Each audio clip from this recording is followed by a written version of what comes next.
you mentioned just now, like filling up headcount and how the workforce is dwindling in manufacturing. I'm not sure if that's specific for maintenance and what you mentioned there or in production in general.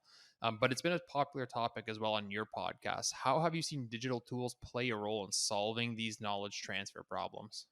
Yeah, yeah, good question, right? And it's not even just within the walls of manufacturing, right? You go to a restaurant these days and they're understaffed. Like there is a workforce shortage in general right now, but it absolutely impacts manufacturing. So we'll focus on manufacturing there. I think the easiest thing to say in this regard, it's we talk about automation and some people have this misperception that hey, automation takes away jobs, right?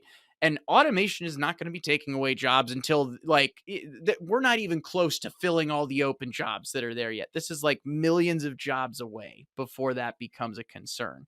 So where I would say that is, hey, what a digital maintenance platform can do. Let's say you're a maintenance team of 5 people and you only have 4 on the team.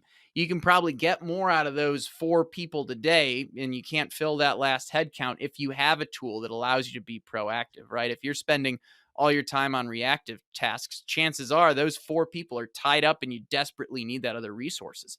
But if those 4 people are spread across proactive tasks and they're logging how much time it takes and they know how long that takes, heck, they're probably able to get more work done than, say, a team of 5 people if they have the right tools and discipline.